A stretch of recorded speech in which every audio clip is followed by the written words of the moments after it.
What the fuck, man? That was weird. Shocker. Technology at its best. Y'all, check 1, 2. I see we're back here. Hopefully we didn't lose many of you guys. There's 11 strong still here at twitch.tv/Conspiracy Horseman. Zoom went up right away and then tried to flip the switch with OBS. OBS says, we don't recognize your stream key. Go into Twitch, copy the Twitch stream key. Lo and behold, it's the same exact goddamn stream key. Copy, paste it, hit apply, and stream, and you're back up. What the fuck? But that's 2019, 2020, man. Who knows? I mean, I think PCs, the way things are going here soon, is just going to be one click and just go. It's all going to be built into OS to connect to whatever your stream platform is. I look forward to that. But you were talking to Opperman before we went off, and we were talking the impeachment, man, and where they're just doing this witch hunt on Trump, even though they're all corrupt, they're all full of shit. We obviously get it. I didn't want to cut off your stream of consciousness there, man, of the witch hunt, what they were talking about. Yeah, like I said, Deep Thoughts Radio, look it up on YouTube. It's the newest video because they did it right after the impeachment. It's an hour and 24, hour and 34. It's worth every second to watch or just listen as you do your dishes or work out. He made an interesting point. And this could be like, you talk about Trump with the 4D chess and all this stuff and being 5 moves ahead of him. If Trump gets like taken out of office, he's impeached already, but if he gets removed from office, he can run not for re-election, but it was like he was never president. So he can do 2 terms. Yeah. Like he can run in 2020 and 2024. So yeah. what, I mean, and for people to think that nothing might ever happen because Bill Clinton was impeached and he stayed in office. So it wasn't nothing happened. He just got disbarred from being a lawyer because of all this other stuff. I doubt it had anything to do with what he actually did. But could you imagine that Trump's looking at that saying, I mean, you said he may run a news network. He's gonna be okay no matter what. Mm-hmm. But what if this is a whole big thing where he's like, yeah, that's fine, take me out. In a few months, I'm gonna run again, and they're gonna elect me. He won't have to spend anything. It'll all be revenge. He won't. He could probably spend a quarter of what he had to spend to get elected. Now that he's president, just to come back out and as an FU to get his heat back. People will be behind him. He'll be the biggest babyface. He'll be the biggest heel, but like a made guy as a baby that people will vote for. No one's going to hate him. A real heel, there has to be a shred of truth in what you're trying to say, and he has a lot of truth behind whatever, no matter what the truth is about him. Right. Reminder to everybody out there too that the reason why he picked Pence is because people wouldn't try to kill him because they don't want Pence to be president. Right. Sure. Yeah, man. It was he was just going off. I watched all I could handle. I mean, we see enough bad promos with Bailey and Becky and whoever else. I wished Oscar would have done a run-in and done his promo for him, but it was his blathering and stuttering and embarrassing, trying to hold on to nothing instead of just saying thank you and we're still going to ride this out and come out on top. It was all the cheerleading and bullshit in RVD's hometown, Battle Creek, Michigan. So, Did you see what he said about the representative who died? I think I missed that. He was like, well, his wife, he was like putting over to the wife that the wife was so thankful to him for whatever reason. I don't know when the guy died. Yeah. But he was like, yeah, she said he was looking down. He goes, oh, maybe he was looking up. Who knows? Oh, wow. In the front of the round. Wow. Good stuff. Good fucking stuff, man. So he knows something about that guy too, probably. Oh, sure, dude. I mean, that's the whole thing. And he'd be even more dangerous to him if they got rid of him because he can't keep his fucking mouth shut, at least inside. He knows enough that he can't stooge, but when he's outside, who knows what you could get out of him, and really that's where the real punishment could come because once he's not president anymore, like who is he going to meet with and just run his mouth for profit? So it'll be interesting, man. What's not interesting? All of today's news, rumors, and views from ProWrestling.com. Yeah, pal. Before we do that, I wanted to give a shout out to all of our sponsors, and one in particular I wanted to talk about because I don't want to put it over too much, but put it over our 2 most popular shows, obviously Conspiracy Horseman here at Friday Locker Room has been doing great numbers. So thanks to everybody As much as we're bottlenecked through censorship, even though this is wrestling rumors or what have you, we appreciate you guys finding us here. But want to tell anybody podcast-wise who's got shows or whatnot about a place we're going to try and get some new revenue sources here. It's called podcorn.com. I already love popcorn, so they already got me hooked with the name Podcorn. And it's a place where would-be sponsors can meet with podcasters to sponsor your show. You can pitch pre, mid-roll, post-roll, or creative, interviews. They're ones that hooked us up with Nick Soman from Decent Insurance, and we had a great conversation last week on the Friday Locker Room with him. That was kind of our first attempt at it. Everything went well. They were real happy with it. Payout went fine. They take about 10% for the payout through Podcorn, but that's what I consider a finder's fee, easy money, because that's one of the hardest things is tracking down sources of revenue, and Podcorn kind of provides that arena to interact. And there might be some brands that don't fit with what your audience is, and there might be some that are perfect for it. So, there's new opportunities. I like the model. I think if you want to check it out and you're a podcaster, go to podcorn.com/podcasters. If you're a sponsor, I think it's right on the main page. You can click and go right to it to let them know what your budget is and, connect with people in these micro demographics that you want to reach, you guys. So our first stab out went pretty well. I've booked 2 more gigs, and this one is actually from Podcorn, trying to get their name out there as a shout out. So check it out if you want to, podcorn.com, but don't, because I don't want to compete with you for revenue money. So appreciate them. And it's a cool new model, guys. We're excited to see where it takes Hamin Media Group and all the shows that we have going forward. And as always, ZordosOliveOil.com this month, a great sponsor of us. We had a double order last night right after the show came in, so sent those to Triple D. He's going to be sending those out all the way out to Washington State, man, so that'll be pretty cool. As well as Manscaped.com, Stevie. I know you don't want to leave a bad taste in anybody's mouth, and you surely will if you got hairy balls. So shave them up and leave a little less bad taste in somebody's mouth with Manscaped 2.0. Man trimmer, if you got some bullshit for Christmas and you're gonna return it, get some credits. All of these great products from Hamin Media Group are a good place to go. But thanks a lot. Yeah, I mean, if you're going to spend $60,000 in hot dogs, you might as well spend the extra however much for that. Always shave your hot dog. Gives the illusion. Everybody needs that extra inch or two for the illusion of length. Rip would tell you keep the worm shaved tight. So, Do you think Seth Rollins would do one of those ads? Yeah, man, I think he absolutely will do one of those ads. To be honest with you, I saw, who I saw doing one? And getting a piece of that money. Who was that? Mickey James was doing one. MJ. MJ had one out there. So, and not just to bust her balls, but she also dropped a new Christmas single as well. So check out Mickey James' stuff, man. Obviously, not on TV as much as we'd love to see her and being used to her full potential, like so many WWE stars, but continues to pursue her outside interests, her love of music and manscaping. She loves both of those things. Steve Areno, plugs are done. You ready to rock and roll on this, man? Yeah. Should we save the best for last with the stunners? Because I'd love to talk about you got that. You got it, buddy. Let's just blow through all the other stuff, but I'm sure something's going to trigger both of us along the line or along the way. Absolutely. I see in the chat room, Rat Sailed Review asked me about Podcorn, but yeah, man, check it out. Definitely, I think a model that's going to get ripped off, and because it worked too well, and I'm taking my time with it to make sure it is before I do Russo brand stuff with it. But definitely, if you're a podcaster, I highly would recommend podcorn.com. It's really just, you think about it, it's everything that Podcast One was without pointing a gun to anybody's head. Pretty much. It's just creating the forum of a space for sponsors with some budget to connect directly to you, and they're going to ask your cost per milli, the CPM, so you got to figure it out, which isn't hard, so whatever your download views are, divide by 1,000, and then, what's left, put the decimal place over to, that's what your cost per milli is of what you're getting.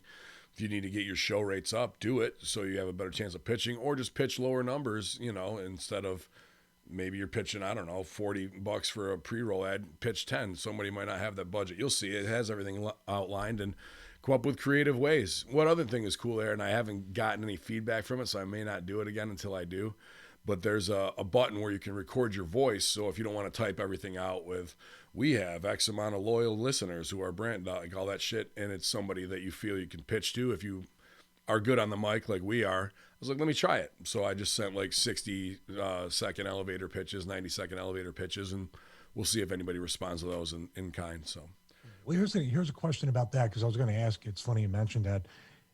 I wanted to start getting a little bit more into the voiceover work, which is essentially what we kind of do by reading these ads and stuff. mm-hmm. Do you think there's another opportunity that's kind of embedded in that, where you can say, hey, listen, if not on the podcast, if just for whatever you need, if you need a voiceover, you want me to do the read, and then take that read, I can cut it up and do whatever for you. Sure, yeah. I mean, that's a wonderful thing. I would actually add that as a PS of saying Hamin Media Group has extensive producers and co-hosts of all levels and voice that may meet your product. If you need any pre-roll ads, please let us know. We're happy to record and produce them. I think is an added incentive bonus. Yeah, because podcasting is like you do the live read. It's kind of wherever, but if you can get that isolated file with a little bit of music and whatever and EQ, they might be like, wow, that's a good deal. Mm-hmm, mm-hmm. And, then you can charge, then you can say, what is it, the 13 weeks, 1 year, perpetuity. You got those 3 tiers of how long they can use it. Right. So you can actually say, hey, you can use it for a year. Here's the price for perpetuity. It's kind of a good little, then they're like, holy shit, this fucking guy knows what he's talking about. Because usually, that's how you determine who the marks are and who's been doing that kind of stuff. Yeah, extra money. It was easy dealing with Nick Soman's guy, Marshall, who set it up, and then it was that easy. Sent him the Zoom link, and we were off to the races. After you're done, you upload the spot, so that there's proof of it. There's a little upload thing, bing, bang, boom, and when they're happy, the digital payment occurs, and they're none the wiser. So it's a good little work for 10% from whoever owns Podcorn. Very smart, but I wouldn't doubt that model is going to be ripped and repeated. But I don't have a problem with that. It's in the adpocalypse, the wake of it all. This is a nice little refreshing. Okay, as an independent person, how can I increase my platform? And they're looking for somebody without getting bullshit, numbers with a loyal demographic. This seems to be the way to go, you guys. So if you're podcasting, check it out. Podcord. If you go to the podcasters page, you'll see an AEW fan doing a voiceover. Be great. I see Not Jargo in the chat room, as well as Sonic the Hedrat. Not Jargo and Vickery, an awesome Monday locker room this week, and working on football stuff with you guys. And as we approach the end of the season, man, very, very good stuff this week on all the locker rooms. Strangler Steve back in the fold. Always pumps me to hear those guys. They have such charisma, I think, as much as the Horsemen do, working with each other. That's a team of guys from Billy Ray Valentine and Bello producing as well and hosting 2 and 3 shows here now, the Next Level podcast and another political one, which should be pretty hot this week. And then Strangler being the veteran anchor on that. So it was good to have them back. They always enjoy each other, and I like listening to that as much as I can in the limited amount of time that I have. Russo on Jericho was good too. I gotta listen to that. It was good. I mean, he tells him like it is, and there's one point toward the end where he starts to go off, and Jericho just lets him go and stays smiling like, well, thanks for your opinion on that. Like, because he couldn't say shit because it'd get him heat with where he is right now. So, but Stephanie McMahon, Stevie, she reveals that Ronda Rousey will definitely be back in WWE. We don't know when. We don't know where, but according to Stephanie McMahon, Ronda Rousey will be definitely returning to WWE. In a recent conference call with UK Press to promote WWE moving to BT Sports, Stephanie revealed the plan for Ronda to return down the line. She'll definitely be back. That is the plan, but as of now, I'm not sure where, not sure when.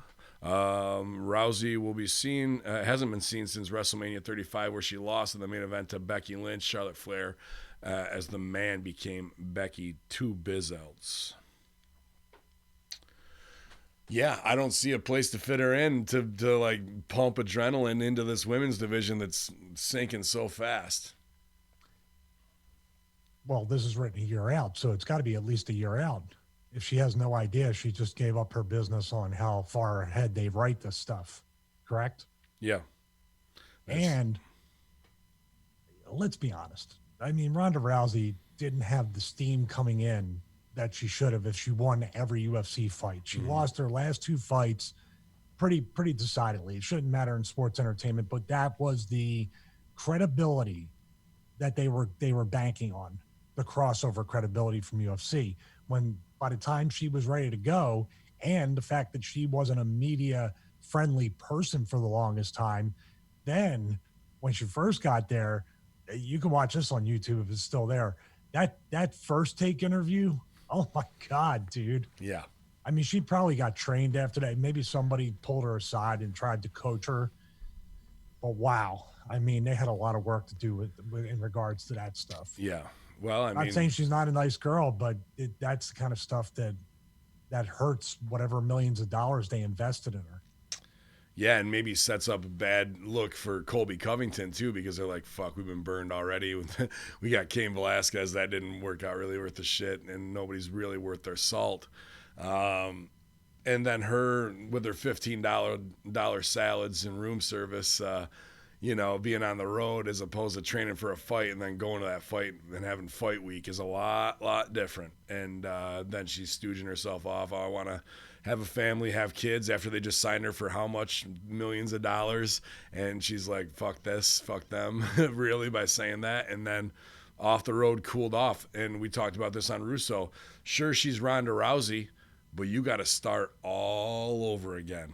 You got to build it all over again. There's no momentum. There's not going to be any pre-tape package. I'm coming back, da-da-da-da, and all that, and I've got to focus on this. That shit will all happen 3 months, 4 months after she returns, right? It's just going to be a walkout, some flat shit. I mean, look what they did with Elias. Didn't do fuck all to bring him back. Like, I don't expect anything positive from her returning, man. You know what, too? This time around, and I don't know if she has the leverage to do it, she's going to want a Brock type schedule, because the first time she tried to play team player and work Cal shows and do all this stuff and realized, and I think, I mean, who could blame her? If you're looking at that and you're like, God, this isn't what I thought it was going to be. They treated me great with the $15 salads and the limos at first. Now I'm just schlepping around like any other person. And you might not be. In wrestling, she probably was still treated much better than a lot of talent. But compared to UFC and fight week, a fighter that's never wrestled a full-time schedule would say, oh my God, fight week is just like the longest week ever. Guess what? That happens every WrestleMania week, every Royal Rumble week, every Survivor Series, and every week you're not there, you're doing radio appearances. If they're paying you, they're going to get their money back. Sure. That's probably where she said, I want to have a family. I want to have kids. If I say that and I get pregnant, they can't use me anymore. Mm-hmm. I got to go home. I'd do it. Yeah. I mean, fuck. That didn't seem like Steph, even though it was copy, like championing Ronda Rousey. Like, yeah, she'll be back. Like, Steph's probably the one who's really hot, who had to push to get all this and then got effed over with 80% maximum coverage. How long till she's back on TV? 3, 2, now. Vince McMahon and Triple H will not be on TV because reportedly they weren't backstage at WWE TLC. I can't watch this shit. According to the report by the Post Wrestling, neither Vince or Trips were actually backstage during the TLC. The duo weren't at the live event, and therefore TLC was run by someone else, likely Hamin and Bruce, who run WWE and SmackDown as exec producers. However, it was noticed that Game and VKM did check in prior to the show to offer their opinions on the show beforehand. Translation? Still doesn't say where they were. No one's like, why weren't they there? What is more pressing that both of them wouldn't be there? Well, I don't know about that, but the translation is, we came after you wrote the show, you did whatever you did whatever, and we rewrote the show 5 minutes before it went out there. Yeah, he wants to do the punch-ups and scrap this and move this real quick. I've changed my mind, and he doesn't care. But the fact that he's doing that and that they're not there, and there was so many holes in this show. So, I mean, there was a lot of bad fundamentals in work, from Baron Corbin to the girls to the revival. But there was just a lot of holes in story and payoff. The Daniel Bryan not smashing the belt on Bray Wyatt and shit like that. The way they did the lights down, lights up and buried the Miz instead of paying that off. There was a lot of things we talk about on the Raw and SmackDown review on Russo's brand, which you can subscribe right now for free and get the rest of the month for free to listen to it. But to me, it's like, what would keep them away? There's only one, maybe two things. Trump, something with them. I don't know what. Or The Saudi stuff, or maybe. Saudis. That's it. Well, I Because think a combination of XFL, both. XFL wouldn't take game out of the equation, but those two things would. Well, in XFL, here's another thing. What if Vince is sick? That's three. That's highly possible and probable. Because Stephanie wasn't there just most of the time. I don't know if she was there or not. Right. That's an interesting thing.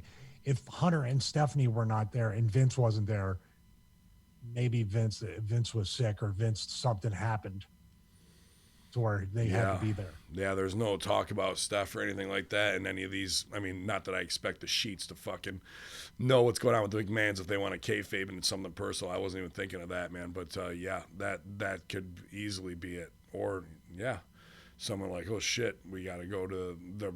I don't say they're going to the hospital. Now, did what I was going to say was, did Vince show up on Raw?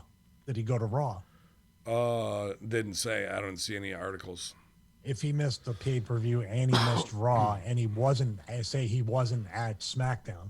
Yeah. When's the last time Vince missed one show or one pay-per-view, much less a pay-per-view and a TV, or a pay-per-view and two TVs? He'd have to be deathly ill, though, like deathbed for game to miss. That's what I mean. They might have thought it's just speculation. Yeah. That, or, I mean, there's been rumors before that Vince had like cancer or had something going on or whatever. It could have been, Vince could have had a heart attack, but he never sell it. He wouldn't tell anything. If Vince had a heart attack or had a stroke or something, dude, that would be the time that it would occur. Ratings are at their all-time low. The Saudi deal has gone sideways. Fox is probably kicking his nuts in from the side. Who knows what USA is saying to him? Then he's got XFL coming up, dude. That's 5 out of 6 chambers in the gun loaded for a heart attack, bro.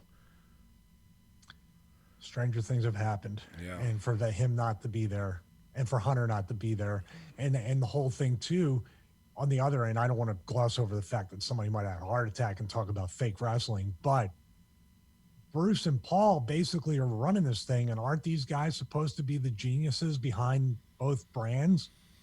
And there was more holes than when the crazy old man with dementia or Alzheimer's or CTE is there. So Vince actually makes it better by being there.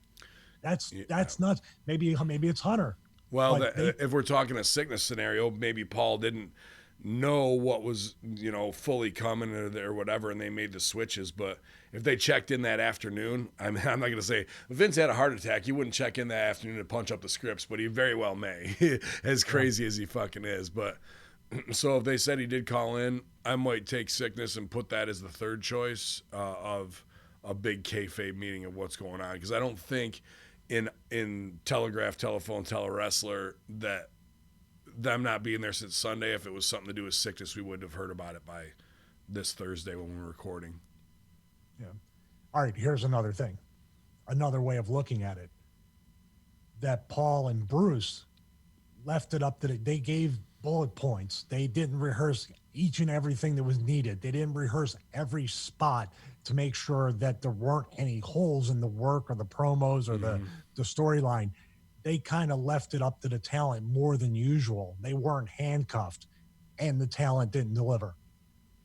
It's highly possible and probable as well. Because they're not used to working under that pressure either, under those circumstances. Right. If you were prepping them to do it, but then the call comes in at 1 PM. Hey pal, we're not gonna make it. You're taking over the show. Go get it done. What are you doing? All right. Yep. Nope. Change this. Put him in there. Yeah. Go. Make sure R-Truth does the full rap. I want to hear that. And one of the only matches that was really set up was Lacey versus Bailey, which those pulled. are two of the people that are you worry about work wise, or you worry about psychology wise, or promo wise, or all those things. But that was something that they could have rehearsed all week long, and that's the one match they cut. It's strange. I mean, it could be who gives a fuck. It's just TLC, but that's the December. They're checked out anyway. Sure.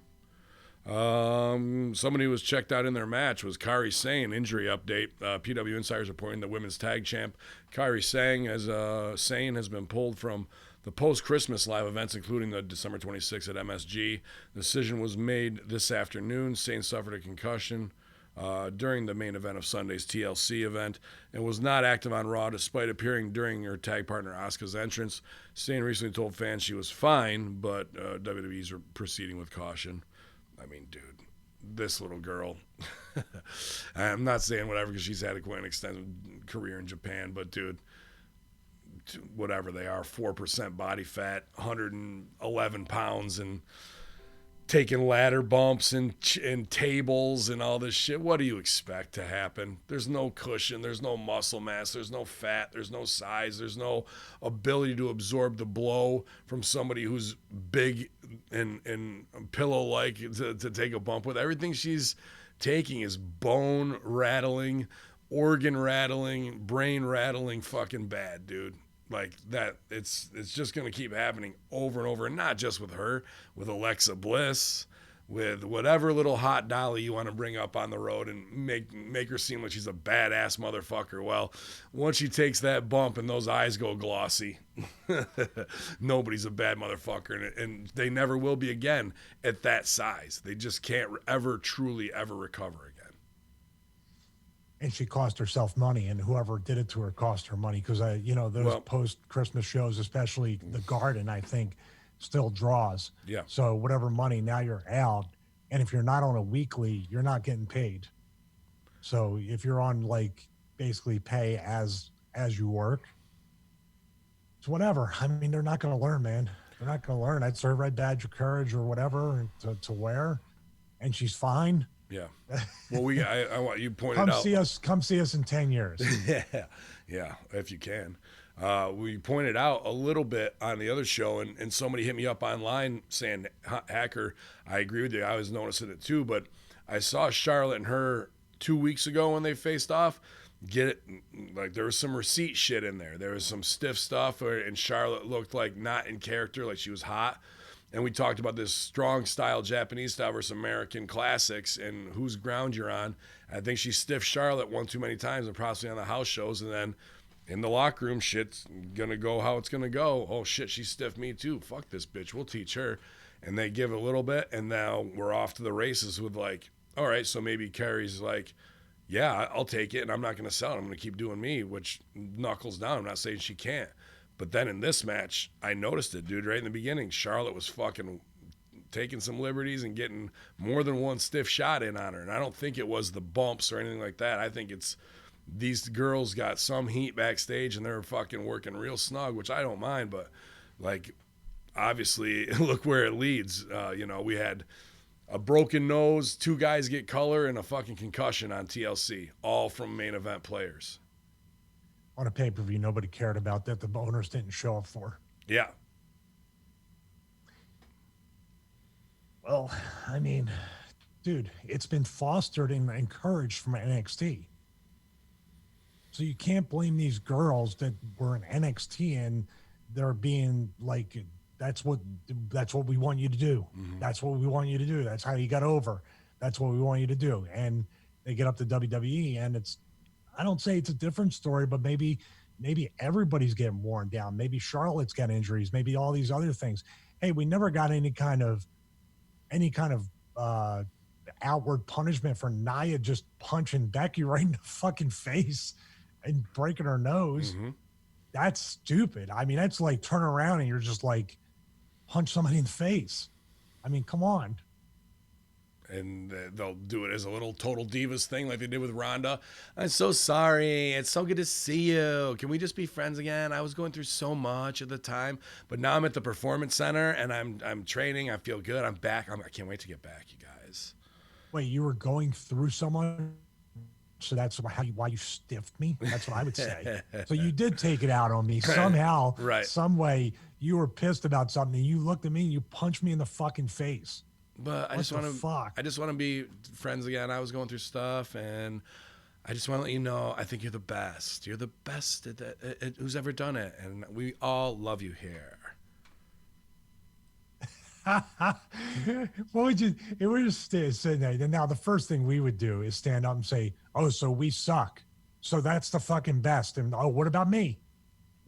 We would totally like paint her in a corner. Yep, exactly. Someone who's painted in a corner. Truck driver arrested, charged in death of wrestler Matt Travis. MSN's reporting a 48-year-old.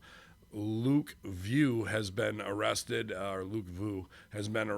the death of New York independent wrestler Matt Travis, real name Matthew Palacios. Palacios was struck, 25 years old, was struck by a Kenworth garbage truck while riding his bike in East Harlem, was later pronounced dead at Harlem Hospital. Vu has been charged with reckless driving, failure to yield to a bicyclist, failure to obey traffic device, drive left of pavement marking, and failure to exercise due care. Vu allegedly made an illegal left turn, striking Palacios on his bike. Palacios' death was met with an outpouring of support from independent wrestling world. One of those tragic city things, man. I mean, obviously, life is so precious, can be taken in a wrong left turn from a garbage truck in New York City. I mean, things like this happen there every day. People falling into the subway and the train comes and spins them right around, dead instantly and shit. You know, like, unfortunate. Obviously, it's in a wrestling world in our realm and a very young man, but that's just that. When your time comes and the Reaper fucking taps you on the shoulder, who knows how it's going to be, you know? So, not like I'm like, yeah, they got the guy. Obviously, this is a garbage truck guy, you know, who I doubt has any malicious intent against indie workers and is now, you know, his life's changed forever, knowing that he probably took a life on a complete accident and probably will lose his livelihood at 48 of it being a union guy and all that kind of shit. So, no aha gotcha or like moment for him, but I'm sure because of all the unions and whatnot that there'll be sufficient payout for this type of stuff. It's not the first time it's happened. Yeah. I mean, I hope for the sake of whatever this guy wasn't drinking or under the influence, which would make it even more of a tragedy that could have been avoided. It's a thin connection, but you think about this guy with the way he should feel, because I just couldn't imagine accidentally, without any intention or freak nature, taking another life, and it would stick with me, and it would fucking just I don't even know how I would feel. But the connection to what we just talked about before with the girls and with pro wrestling in general, one bad bump on the apron, one throwing the monitor at somebody, or a stiff shot in the wrong part of the head, you could fucking kill somebody. That's how seriously I would take it when I would go out there. And still, if I go out there now. That's what they said. It was a monitor to the head on Kiari, but I don't think I mean, that probably didn't help, but that's what they're doing. Like, did you ever train that? When you were training back in the day, like, all right, guys, we're going to do monitors to the head today? No, I mean, it's just, but you see what I'm saying? Like, you get caught up in the wrestling bubble, and I almost think it feels like a video game to you, but there's no fucking multiple lives to do in the video game. Like, when you go out there to wrestle somebody and get caught up with the fact that, first of all, if you're going to take, and I'm not saying Charlotte did this or anybody does this, but if somebody's giving you their body and they're completely open and you're there to teach them a lesson and you're going to show them and you're going to do whatever, you're a pussy. Like, if you go, like Bruno said to Buddy Rogers, I love Bruno in his shoot interviews. Bruno, he went up to Buddy and he said, do your best out there because I'm going to do my best. He pretty much said, hey, I don't like you. This is going to be a shoot. He gave him the fucking heads up. Mm-hmm. Now, he didn't go like, they didn't go and punch each other in the face or do anything. They just did some rough wrestling. That's where he did the backbreaker. It's so when you know the clothesline's coming and it's really there, you're like, what's this guy doing? You're like, you know ahead of time, so we're not in the ring going, what the fuck? Like, we just then if you told me, hey, we're going to fucking shoot out there and you go to throw a clothesline at me, I'm not standing there to take it. Right. I'm not letting you get away from me. It's going to be like that Tully and Shane Douglas turned into like a shoot at the ECW arena, not like a shoot like a punch. Right. But it was a shoot where they were holding on for dear life. They weren't giving a guy the high ground in any way. When the wrist lock was on, it was fucking for real. And then the other guys resisting it or trying to get it. It looked a lot more like an old school UFC match. Mm-hmm. But that's what I mean. Like, I think they need to have somebody go in there and speak to them about talking about the wrestlers. Hey, listen, I just want to give you a reality check that real life is going on here. People have to live after they leave here. You're all probably going to have some sort of problems. Let's minimize that. Meanwhile, they want to get their Muay Thai shit in, and guys are getting noses broken and all this other shit for no reason. Sorry, I mean, rest in peace to the young independent wrestler, but that should shake a lot of people up in different ways about, man, I better be careful anytime any kind of human life or anytime someone's health is in my hands. Yeah. I need to take great care. And it can be that much. I mean, they hit him with a legal left or whatever because they got all the cameras and whatnot, but just in, his daily, maybe going through that, as quickly as that, it could happen, complete accident, but at the end of the day, at least it's not a hit and run where the family's like, whatever, there's going to be some closure. It's tragic. Doesn't make it any easier, but, at least it's wrapped up and it's not a complete, like, no closure for somebody. So there it is, guys. Shout out to all indie workers who worked with the dude. I never got a chance to be on a show with him, but could be anybody in any of our locker rooms. WWE announcer trashes Bobby Lashley and Lana program. WWE announcer Kayla Braxton is just the latest company employee to publicly criticize the ongoing story between Lashley and Lana. The backstage interviewer of the host of The Bump stated on Twitter, quote, "I'll forgo my paycheck to never see Lana and Lashley together on television again," end quote. The ravishing Russian fired back, quote, "Well, you can thank me for making sure you still get paid because we're going to be on TV forever and ever," in caps. And then the whole thing got super awkward. As it turns out, Lana is going to be the one very special guest on Wednesday's morning episode of The Bump. Work. Yeah. Well, I mean, the Kayla Braxton part isn't like I don't want to see this is shit, and then maybe she didn't even know that she was going to be on there because she's that ignorant, or they just didn't even have her booked, and now that they got heat, they're like, put her on there, let's see these bitches go at it and see what's up. Which would be the way you should do everything there. Right but they're just doing it to make themselves laugh instead of getting the best content. So we'll see, man, as the shit gets worse and worse and worse. So with Lana and Rusev, nothing's going to pick up there, dude. We're going to get the wedding. But why would Rusev come and break up the wedding? Who's going to break up the wedding? Or he does it just to save Bobby Lashley and say, bro, don't do it. Don't marry her. Now, if they brought Rusev out on the tank to break up the wedding. Ooh, now we're talking. Does anyone speak now or forever hold your peace? The fucking tank comes out, that'd be over. WWE signs a New Day to matching 5-year contract extensions.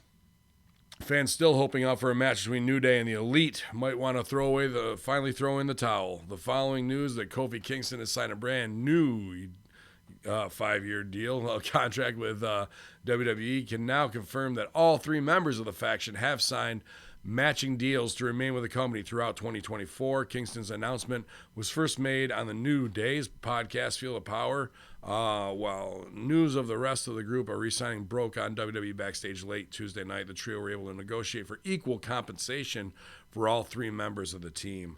I like that. They got power there, having a triumvirate, and so it's not like, well, he makes this or he makes that. So they just shoot the high number, and the other guys get the fucking, not that Woods and Big E, I'm sure Kofi's just longevity had the highest number, But bring those guys along, man. I hope they all get rich, super rich. And those are guys who can take a lot less bumps, too, than what they need to take. Agreed. WWE also signs the Street Profits to new multi-year contract extensions. Signed Angelo Dawkins, Montez Ford, collectively known as the Street Profits. The extent of the length of their contract is unknown, although the potential worth noting that New Day all just signed 5-year deals, whatever.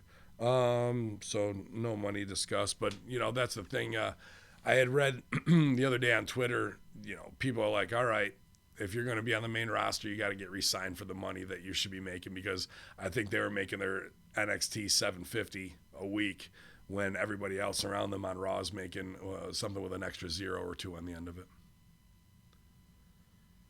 Yeah, but I mean, do you think that's why they backed off from the NXT thing and bringing them on Raw and SmackDown so much?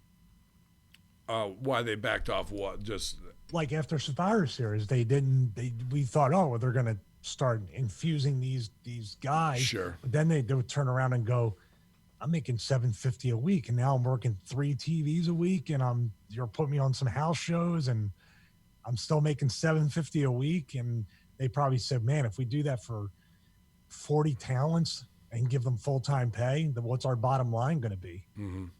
And basically go back and stay on Wednesdays. Right. Stay in Orlando.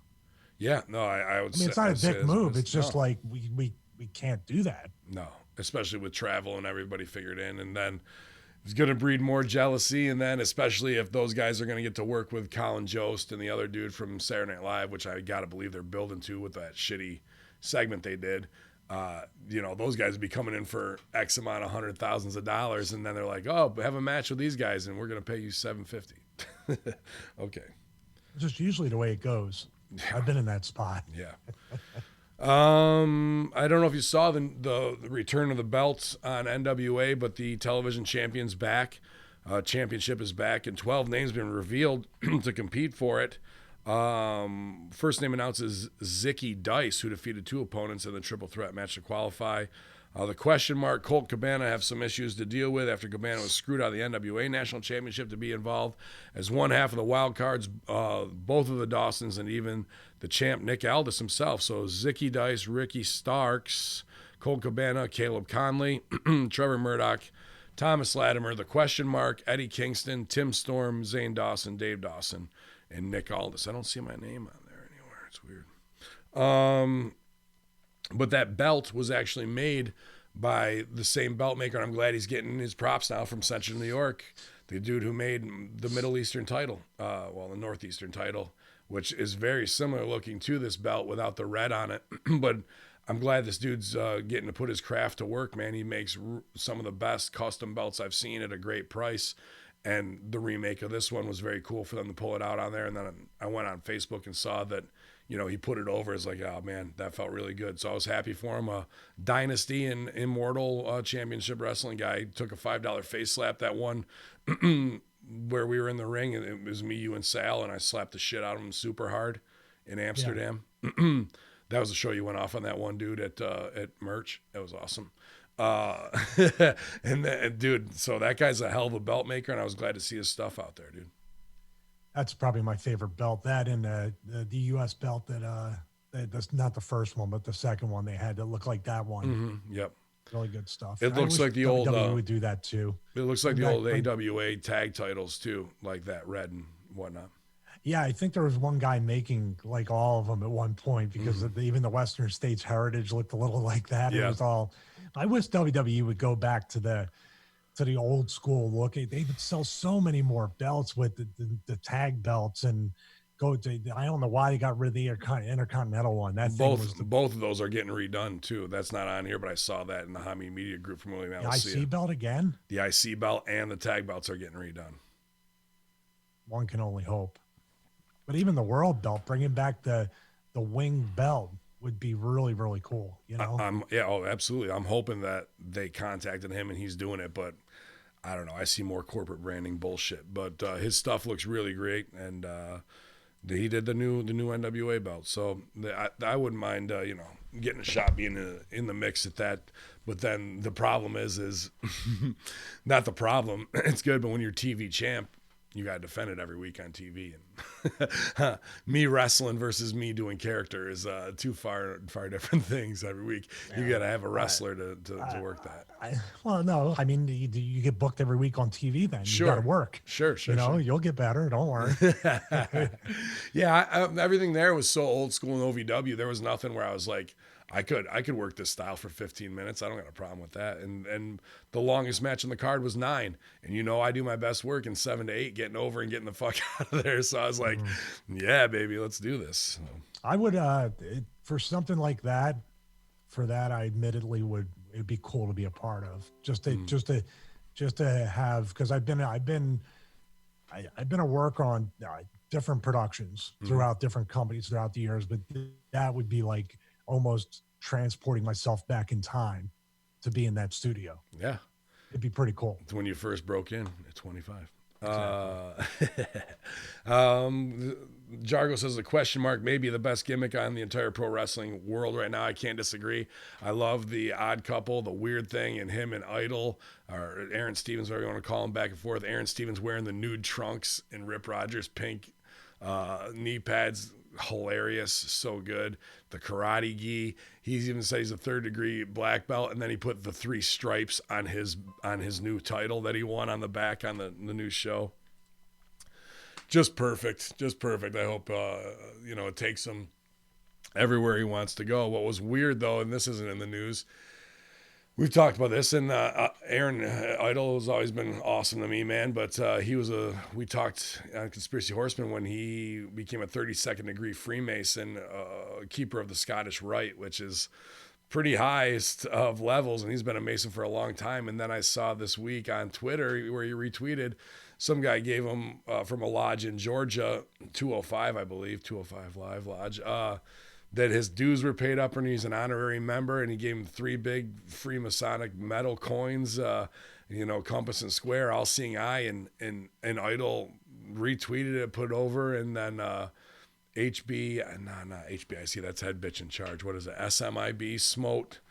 I can't remember. It's like a secret saying of like amen for the Masons and whatnot. But this is all going on openly in Twitter, man, and like all these Masons start chiming in. Oh, the NWA is a good brother, a brother in good standing, and I took my walk back in 1990, good brother, and all this shit like that. So I'm just like, whew, here we are, dude. He's doing comedy, but we have full Freemasonry on there, and people will come at me and say, you don't know, it's a fraternity order to do good. And I've done shows that he hooked up at the Freemason Lodge in Louisville. It was a damn good time, and those guys had a hell of a lot of fun, but that also doesn't disqualify you from being 1 degree of separation from all these things we talk about in the Conspiracy Horsemen, from Prince Andrew to whatever other secret societies. You are rubbing elbows with people who will ask you to do worse and worse things as you raise up. And if he is at that level of Freemasonry, he's 2 degrees from the top, because there's 33rd, and then supposedly there's 90 degree Mason. But like, this stuff is very interesting to me when you're doing a comedy, nude tights gimmick, hide behind the Christmas tree, but then the reality of what you may really be involved with at a highest level is being exposed by yourself and other people. I don't know, man. That's maybe just me from the outside looking in, but also as a Conspiracy Horseman, I've looked at a lot of other things that are at the highest levels of that shit, and it's some eyes wide shut shit that I'm not really down with, man. So, well, let's think about the Opperman thing that we talked about last night. I watched the Freemason, like a 15-minute documentary I was going to put on the pre-show, but we ran out of time. And they were talking about how you donate $2 to $3 million a day to charity. Now, the analogy with that is, okay, well, they're very charitable and all that stuff. But what about what we talked about yesterday, where Opperman brought up Ohio State and brought up this guy that Epstein donated $3 million. They named the building after the guy, and that was the place in the showers where they 3 p.m. they would go there and they would fuck kids. Am I off base? Is that what you said? It sounds ridiculous to say it like that, but that's it. It's a major investment by cultists, closet homosexuals who are into deviant sex with minors. They need a place to farm them and groom them and bring them up. It's not just about sex that one time in the shower. Like, that's the factory. Like, how can we get them in there? Do that to them there. Now, where can we send them? Now, where can they go? Now, what can we promise them? Oh, and it's all on tape and on camera for blackmail purposes if they really weren't gay and we just use them as victims. But who cares, because we'll ruin their lives and get them to do what we want to. That's the $3 million investment that's really going on. And those people are also 32nd and 33rd degree secret society members, all this type of shit, man. So granted, you may be taking old people to the hospital via the buses you invest and you spend and you give quality of life at the end of the years later on, and toys for tots, toys for twats, whatever you're doing in your secret time. But you are tied to that shit. You are tied to all those upper echelon ones in years and years and years and everything that went to it. And, you know, the idol I know, obviously is a huge worker, and he's got that side of it to him. He's never done any wrong by me and done great business, and is an OVW brother. But that kind of stuff is like, I've thought about it, you know, to be one, ask one.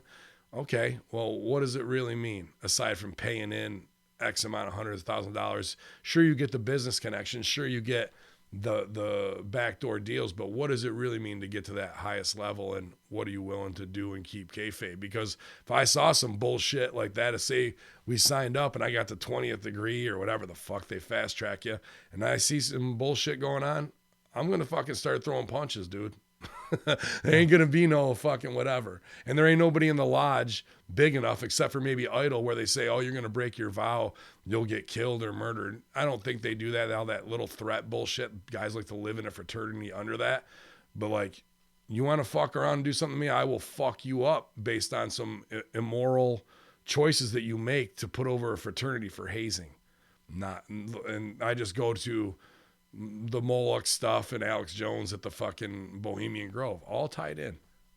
Well, here's the thing with that one. As you go up in the degrees, the rumor is, and it's strictly a rumor, but makes a little bit of sense, because when I saw the initiation, not the initiation, but the requirements, yeah, to want to be a Freemason, whatever, from first degree up, one of the main things you have to do is you need to believe in a higher being, which means you're automatically I'm out. already fucked. But to me, that looks like, if you believe in God, you believe in Jesus, you believe in whatever you believe in, we're going to bring you in here and we're going to say, it's all good. It's all good. And then when you get up to the certain degree, supposedly, yeah, now you need to accept Lucifer as your God. That's the 32nd degree.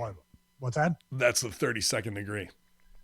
So you now need to, and the whole thing is you're blindfolded because you're in the dark, and then they're going to bring you into the light. But what does Lucifer mean? Bringer of light. Mm-hmm.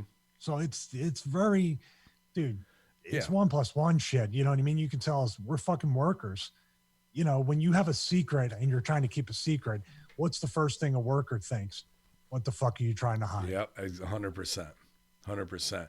And that is it. The light bringer and all this shit. And what you can look into all this stuff, you know, the widow's son and all this kind of shit that goes to the handshake and Hiram Abiff and you know, the making of pyramids and whatever ancient structures. Yeah, I would love to have all that knowledge. I absolutely would love to. I love to accrue it, and then what's been stooged off, you can easily find it. But at the cost of sacrificing myself to fucking bow down to an organization of local business leaders who couldn't fucking lace my boots just because they got more money and they got blackmailed and they're in on some shit, when I don't believe in fucking, what do you believe in, heaven or hell? We must be living in there can't be heaven because we're living in hell pretty much because it's your life. I'm not putting that shit over. You want me to believe in a higher power? Okay, there's aliens who could come and fuck us up. There's the higher power. I don't believe and bow down to them. But at the same time, you want to believe in a higher power. It's been Hamin. I fucking control my destiny. I am the higher power. I don't make myself subservient to anybody to be like, please guide me, oh wise one, and I'm benevolent, and forgive me for masturbating. Fuck you and fuck everything if you're gonna fucking judge me. There's only X amount of times as a human mammal organism that you get to live, breathe, and relate to people before your fucking life is snuffed out by a fucking garbage truck. And be goddamned if I'm going to be beholden to some old fucking fraternity of cocksuckers who want to molest people behind the scenes and praise Satan. Like, just come out with it and fucking be that. I'd respect you a hell of a lot more if that's what your fucking MO was and I could put target on you. But doing it in secrecy behind big business and handshake deals, and you'll get the connections, kid.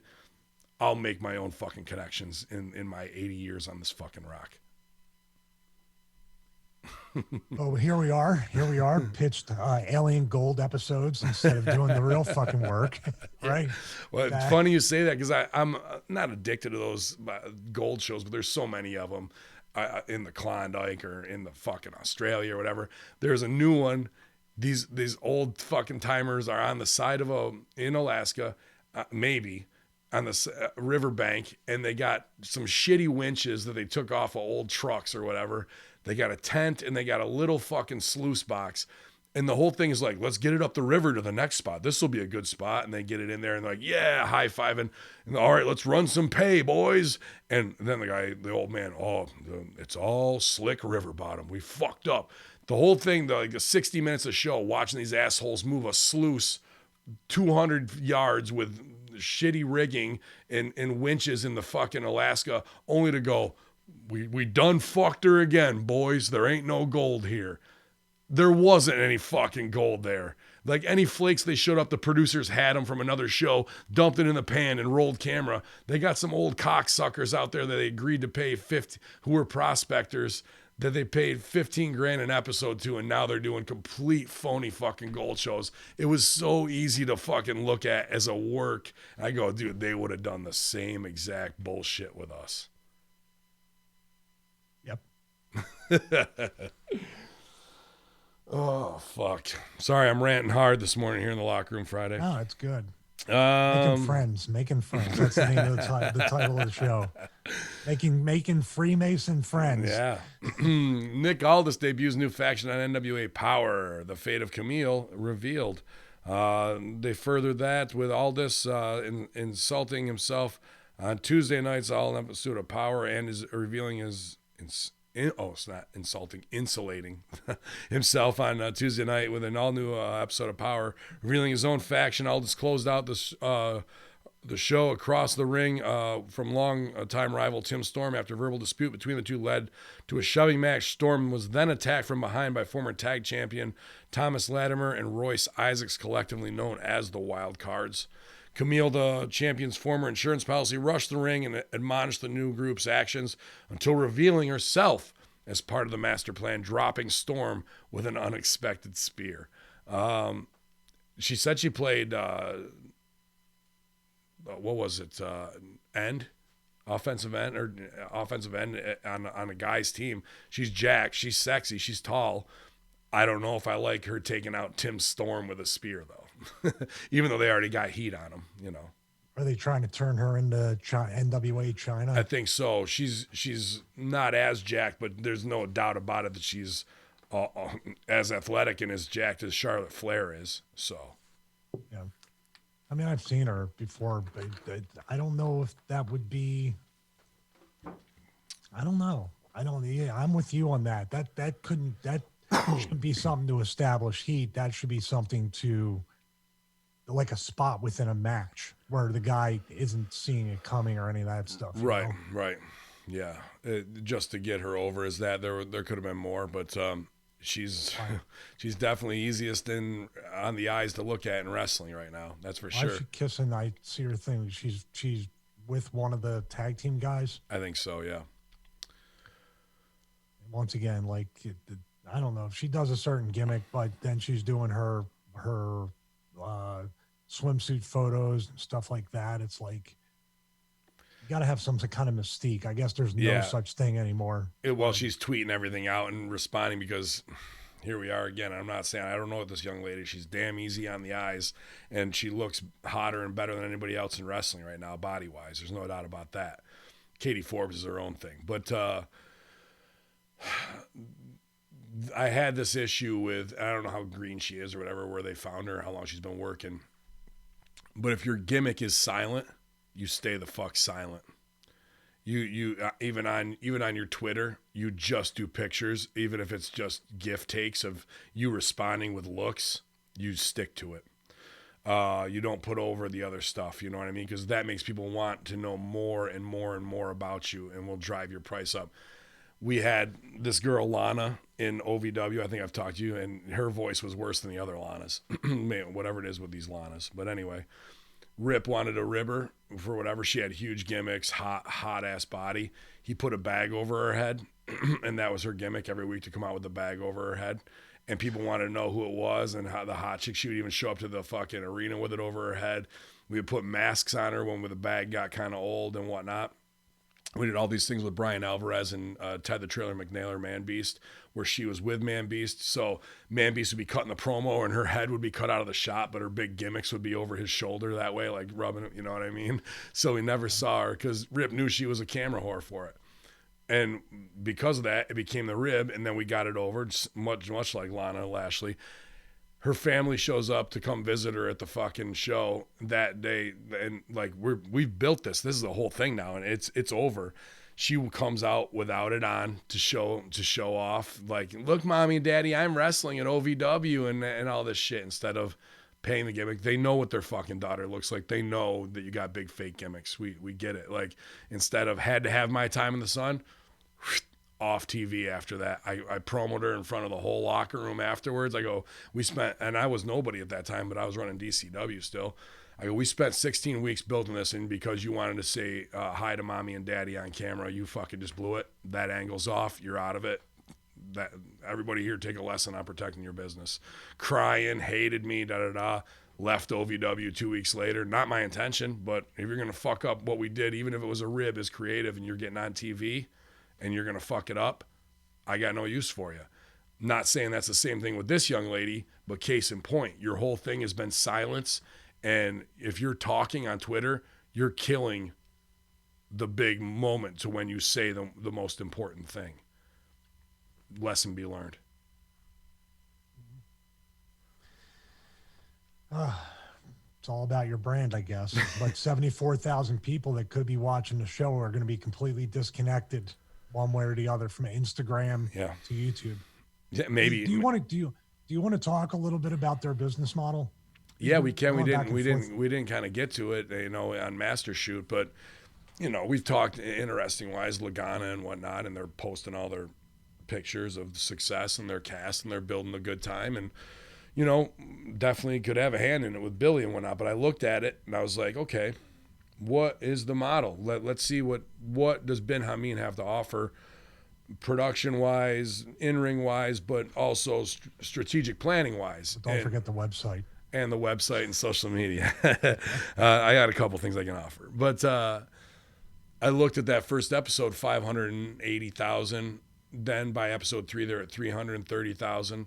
By episode 8, they were at their lowest, 138,000. Episode 9 came back up to 190,000. Now this is over the course of 9 weeks. By week 8, in like the week before that, I think it was 180,000. So maybe episode 7 might have had 100, and because of evergreen metrics, they got it up another 50,000 to 180.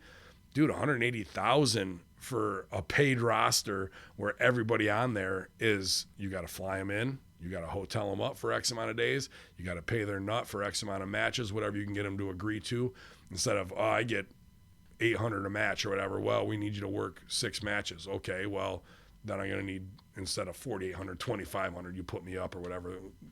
Each one of those people are getting it, and some more than others. Idol Stevens coming from LA, a Colt Cabana coming from Chicago, fucking ODB, wherever, like you go right down the list. All those people are money people that you got to bring in.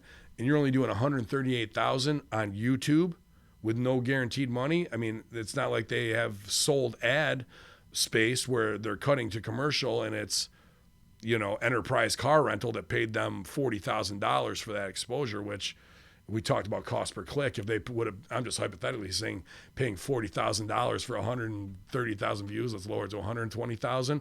That would be $300 per person cost per click. So excuse me, $30 cost per click when the average is like 0.08 cents. So, that's not, feasible in my opinion of like, all right, if your business model started out hot with 500,000 wrestling viewers out of the 2.3 million that are watching, you have less than 25% of the industry watching you on a free model that can be gotten anywhere at your highest point. Now, at 200,000, you have 1/10 of that. You've lost that much already with no investment coming in. So, what is your end game to get it sold to Netflix or Hulu? You can't really step to them if they're going to look at you and you have open numbers of 138,000 to 200,000 at your peak right now of them saying, yeah, we're going to give you X amount of money, millions of dollars to keep this thing going. So is this just a pet project for Billy where he took his impact money of 1.8 million that he got back from Anthem and says, once that's gone, that's gone. We're just going to revitalize this brand and do what's what, because it's not a traveling brand. It's not on tour with house show money. There's no dojo with students to bring in. So right now it's a complete lost leader with talent, paying for travel, paying for studio space and production just to make some YouTube videos. I can't disagree with anything you said. I would figure too that Billy would bring out a business model of how he sees this thing in a year, 3 years, 5 years. There's been no such statement or press conference, right? Yeah. You take this from an, I just got to take a call from a client. Yeah. The thing too with the YouTube videos, with the episodes, when you have episodic TV video and stuff, once episode 1 goes up, it pretty much is capped off. Like you can go back and maybe get a straggler or 2 or whatever to watch past episodes, but episode 1 will not get like a good string of views. Like it got 500,000 views. Doesn't mean you're going to be guaranteed 500,000 more or whatever. Now we're up to episode 10 and it just keeps dropping. It's holding steady right around maybe 200,000, but then you have little segments which are drawing like maybe 5, 6, 7,000 views. And that's and I take it from somebody who has YouTube videos, don't make much money from that. And I'm not flying in wrestlers and I'm not paying any of that stuff. And it's very interesting. I just wonder what the pay scale is. I wonder who's getting what. I wonder if some people are driving him even from wherever, if they're not paying travel or not paying hotel. It's very interesting to see. You would think, oh, it's on TV. So obviously I'm buying time while Ben talks to a client. Obviously, if you're going to be on TV, people assume that you're making a lot of money, that you're making a living, that you're also getting you're in a union. Maybe none of that stuff is true. And also at the same time that you're getting paid some sort of residuals or royalties. No, it's pretty much when you're on that episode, you're done. Who knows what the future. My God, I'm just talking on a tangent here. Let's just see what Ben's doing. I get so bored talking about wrestling so much. Let's talk about the NFL. They got rid of Tom Coughlin. Other distance, we're talking about the cons, the owners of the Jacksonville Jaguars had to get rid of Tom Coughlin because he was handing out some, I guess, locker room justice, fining people illegally and taking their money. And the NFL Players Association actually put out a statement to players saying, don't go to Jacksonville. If you're going to go anywhere, don't play for the Jaguars. So they fired Coughlin, which is a pretty unique perspective since the Cons also own AEW. I wonder, I mean, I'm sure that Tony Khan treats the employees very well, but if that's the way the ownership treats their athletes or allows management to treat the athletes, it's going to be pretty interesting to see. My God, Ben, come on.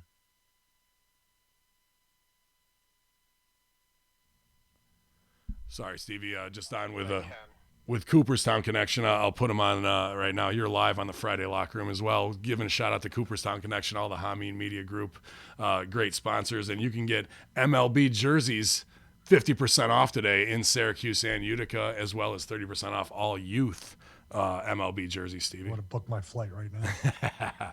And the big wrestling fans at Cooperstown Connection, they got Ric Flair autograph belts. I actually saw a picture of Flair and Charlotte side-by-side autograph they got. And, dude, Charlotte before the surgery with all of the, beauty marks that you can handle there. You're still on with me. You don't have to stay silent. Oh, yes, I am still on with you. Yes. Yeah, no, I got you. I just putting you over. You're on air too, man. Oh, I appreciate that, man. Thank you. But yeah, you just want to send me those pictures and I'll get them posted? Yep. I just sent them to the wrong person. See if I can send them to the right person. Awesome. Cool, you guys. But yeah, if you guys are looking for anything, actually, Cooperstown 7th inning stretch, check out Gentleman's Corner Barbershop. If you're looking for one-of-kind Christmas gifts, dude, these guys have got it all. I've talked about the collections that they have from, they bring in Dennis Rodman, APA, they brought in Flair, they just brought in Luke Voigt from the New York Yankees, had Mariano Rivera, just unbelievable autographs from everyone from Pete Rose to Mickey Mantle to Don Mattingly, whoever you want, guys. Mike Tyson, they've got awesome stuff. Cooperstown Connection, 7th inning He's so stretch. lucky Papadon's not doing this podcast with you. You're like, book me. Rivera Hall of Fame cat jerseys as well. Oh, and that 50% off, which I didn't think would end up happening, but we're gonna do it for all these Yankee fans. wow, man, that's huge. So all the Yankee merch, even the Rivera autographed, not autographed, but the Hall of Fame jerseys that are very limited edition from this year, going to be 50% off to you guys. So, and again, Hamin Media supporters, you guys love that, all that collecting stuff with belts. They've got Mayweather to every NFL and obviously baseball legend. You could check them out in Cooperstown if you're at there for the Hall of Fame. It's awesome, 7th inning stretch. I got those pictures, bud. I'm going to let you go, and I'll get those done as soon as we're done with the show. Thanks, man. I appreciate it. All right. Have a good day, bro. You too. Bye. One of my favorite clients, man. Obviously, Triple D Dippin' Donuts as well, but that's just an awesome place. You can go in there. It's like a friggin' museum just of what they have in memorabilia and stuff like that, dude. Thanks for captaining the chair while we had to do business. So hopefully it didn't interrupt the show so much that you missed great headlines like Britt Baker nearly misses AEW Dynamite due to airline issues, Stevie. Oh, really? It was big. Yeah, it's big. Sorry, just bringing it. Where are they in Texas? Sweet Corpus Christi, right? Yeah, she was scheduled to face Chris Statlander.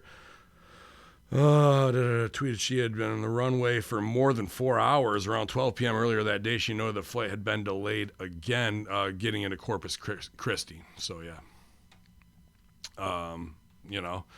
I enjoyed that Chris Statlander. I said I got a little crush on her, followed her on social media, and I think she's got a damn good and interesting look. I like the cosmic thing, but she just put together, I found out she was training at Wrestle Pro, Pat Buck and whatnot. So, as he moves on, his students are paying off dividends too. Let's see. Oh, wow, this is a big one. Killer Kross granted his release from Impact Wrestling finally. It was reported in May as the promotion began to build that their Slammiversary pay-per-view that Kross 34 had approached Impact Management looking for a new deal, saying the range of 6 figures. There was a counter offer, but ultimately he asked for his release instead.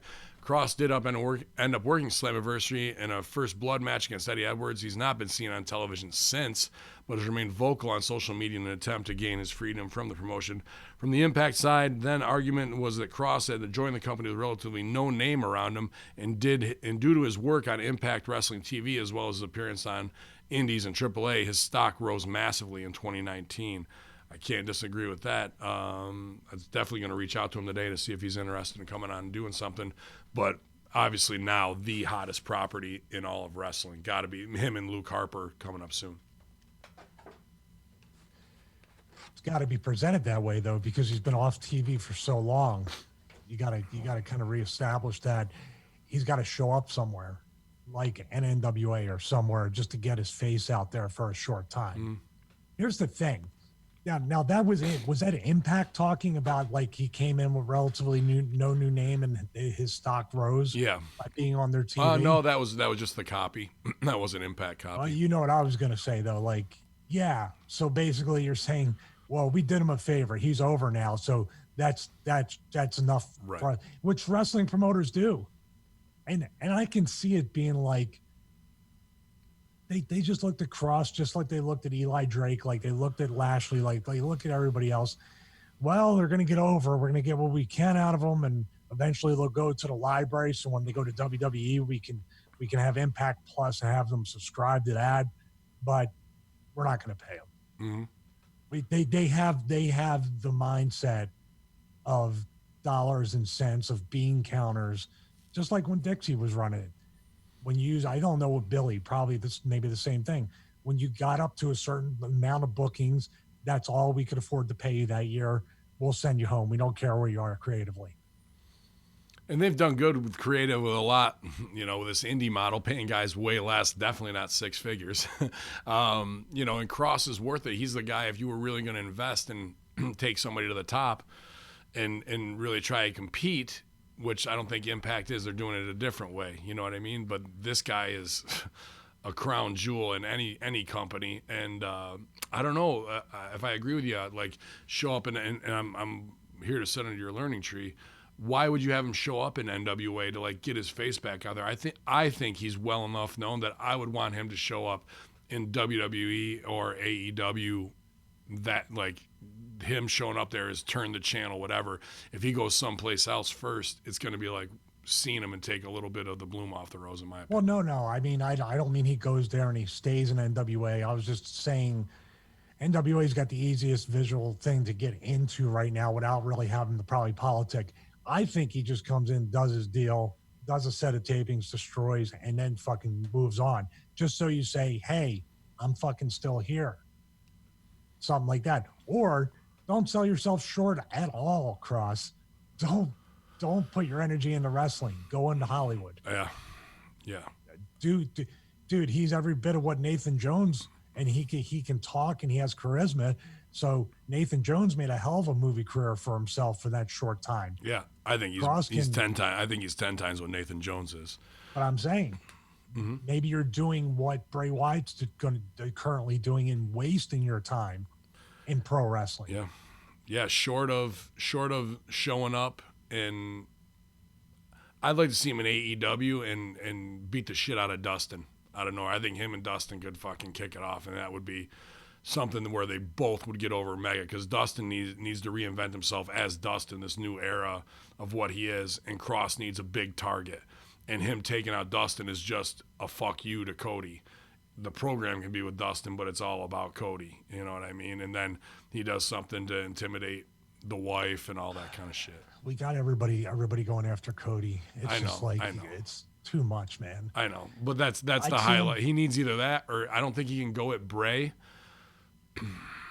Like him versus Orton would be fucking phenomenal too. I'll tell you what he does. He goes, I mean, just ideas. This is what they should be talking about, by the way, in these companies. How about if he goes, I'll go to NXT because you got Borash and Jimmy Paradise. You have people down there that they're gonna get him over even more. But I don't want to go to Raw and SmackDown because he's seen what happened in those other areas. Give me the money that I deserve, but this is the brand I want to go. Finn Balor did that. I mean, they put him back there, but he's going to be a lot better off on. Finn Balor wouldn't be a bad first guy for him to fucking take out and kill. Yeah. That would actually be the best, to be honest with you. I was just trying to think who you could get good matches out of him and who needs it the most. And dude, Balor's completely. Is there anybody more cooled off than him? No, not really at this point. But I just think Kross needs to protect himself creatively, because the second he's seen what they did to Bray and what they're currently doing to him, and and no offense to him right now, Bray's got a lot longer track record and a lot more to be a proven commodity to them, and they still fuck him over. That's true. Imagine if Kross comes in and they're like, "Oh no, you got to start all over again, and we're gonna make you the Eggman that come out of the like Gobbledygooker 2K20." Yeah, dude, you never know. You laugh, but once they got him, or they'll make him grow his hair out or do something. Oh, you look too much like Austin. No, you don't look like anything like Austin. You know. One guy they didn't get, Jimmy Uso, DUI trial update. Jonathan Fatu has been cleared of all charges in relation to his July 25 arrest in Escambia County, Florida, that saw the WWE superstar, better known as Jimmy Uso, charged with driving under the influence of alcohol. Fatu fought the charges and proceeded to a jury trial. The jury met on Wednesday morning and only deliberated for 1 hour before reaching the conclusion that the 34-year-old wrestler was not guilty. The speeding ticket he received at the time will stand, however, and remained on his record. Jimmy and his twin brother Jay worked a match on Monday Night Raw just days after the arrest, unsuccessfully challenging for the Raw Tag Champs titles, but have not been used on television since. So, will there be a turnaround again? We got to start all over. The tag division definitely needs them. People thought, where the fuck are they to save Roman Reigns in the 4-man beatdown at the end, to get that shit set up? Maybe they were waiting for this, before they decide which way to go, but too little too late in helping Reigns of making that moment's already passed us by, but that's phony wrestling versus somebody's DUI reality. So I'm sure they'll be back by Royal Rumble. What do you suppose the mental makeup of athletes and entertainers and people in general that think that they can drink and drive? And these are mostly repeat people. Yeah. I mean, I'm not thinking open container in the cars and shit like that. Like you're out at the bar and you can fucking you just leave. left after having a few drinks, right? Right. So that's what are the percentages of I guess everybody who goes out to the gimmick afterwards, except for very few, right? So if 20% of your locker rooms are going out to the clubs afterwards instead of the hotel or the gym, I'd say probably out of that 20%, 80% of those are juicing and wheeling. Well, the NFL is way more egregious because they actually have a program when you can make a call for free and someone will come get you, like an Uber or whatever. But in this day and age of ride sharing, of Ubers, of taxis, you have every way to get around and get your fuck up as much as you want. Get fucked up, drunk, high, whatever, without having to hop in a rental car or your own car. And with Bill DeMott, see, that's the thing, like, everybody knows Bill DeMott, no matter what you think of him or whatever. Everybody in the business knows who he is and knows what he's been through with losing his daughter to somebody that was drinking and driving, head-on collision. Mm-hmm. And Florida's like the worst place for that kind of shit to happen. So you throw a bunch of wrestlers in there who do what you did or do what you said they did. You didn't do it. But even just to be like, man, Bill lost his fucking daughter. Like thinking about, you have some kind of connection. You're like, holy shit, I could fucking kill somebody. Because the drunk driver almost never dies, almost never even gets hurt. Because I guess their body's so relaxed from being so drunk that they can take the impact without having to have any kind of, but I'm not saying that's like that every time, but the percentages are how many drunk drivers end up killing somebody and they walk away. It's pretty good. Or, if you're a celebrity and it only takes 1 hour to get out of a DUI. Multiple times. Bill always posts on Facebook. How many times? Here we go again. Accountability. They just need to be said. These are not fucking, we can discuss all day long about substance abuse, whether it's an illness or a choice or whatever. Drinking and driving is 100% a choice. It's not because of some illness. You think to some degree that you're not going to get caught. You think to some degree, if you're going to get caught, that it's, like you said, it's going to go away because of who I am. Not saying that's what Jimmy did, but he's a multiple offender, right? Yeah. He got caught in Texas, I believe, too. Mm-hmm. What do you do, man? I mean, the courts, it's shame. First time, shame on you. The court should be like, second time, we let you go, shame on us. Mm-hmm. Unless what somebody happens had on the it out third for time? him. Yeah, what happens on the third time? Yeah. Well, conspiracy-wise, less the cop had it out for him. The cops knew about him. They were looking for him. It was just somebody fucking, squeezing him or doing whatever. There's always that to think about. Yeah. So just give him benefit of the doubt. But being a past offender, most of these people, And once again, I go back to Bill DeMott, man. He lost a fucking kid, and like, I would never want to see him if I did something like, you know what I mean? How could you be around the guy after 2 DUIs and like, hey, Bill, what's up? And this, and he'd be looking at you like, I can't imagine. I'd be looking at you like, fuck off. You know what I mean? My fucking daughter's dead, and you're slapping me in the face by keep doing this shit. No, until some people learn that ultimately terrible lesson, they're not going to change their behaviors, unfortunately. But, there's plenty of scared straight stuff that maybe he should watch, regardless if you're being brought up on those charges instead of just like, yeah, I beat it. Like, okay, but what's the reality? And why isn't there any policy in WWE? And Ryback's talked about the ride stuff, and not saying guys coming home from bars, everyone's got to be babysat because we're men and should make right choices, especially in ride share age.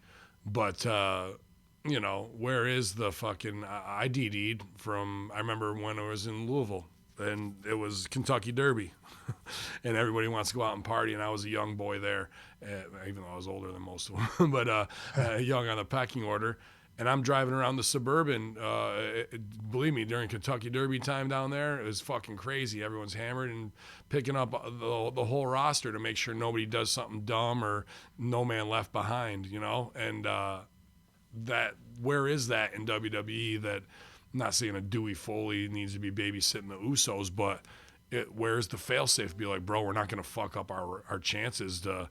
When we got Stooges, Marks, or rideshare people who can give us a ride anywhere. I just don't get that in 2019. Colt Cabana makes surprise appearance during AEW Dark.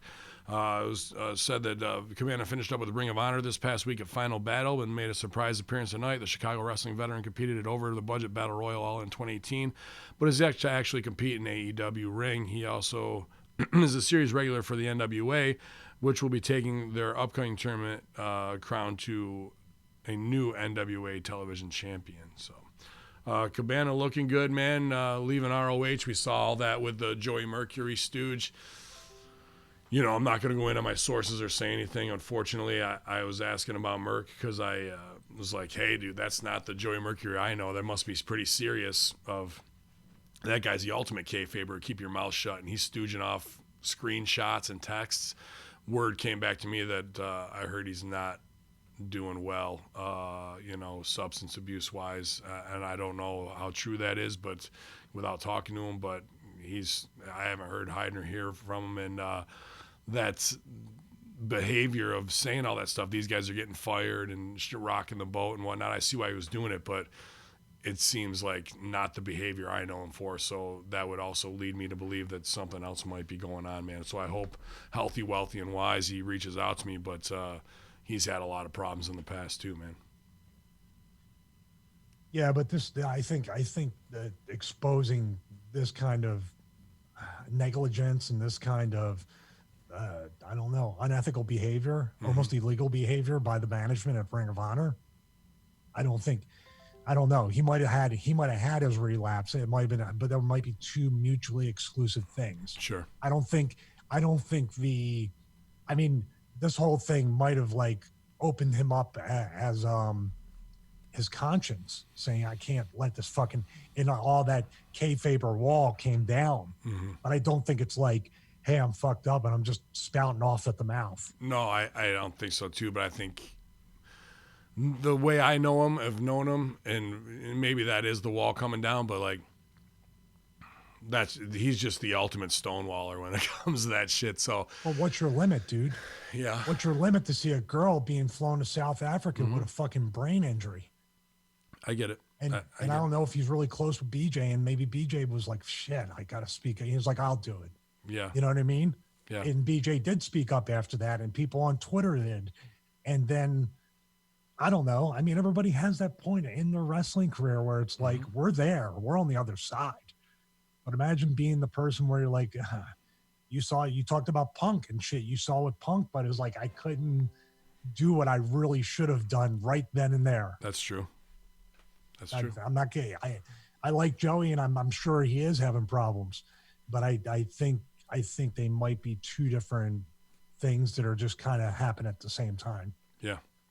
I not to say I hope so, but like I hope that he can get back on track both professionally and if he is relapsed a little bit to some degree that he gets the help that he needs from the people in place who care about him the most. Man, I've left him messages.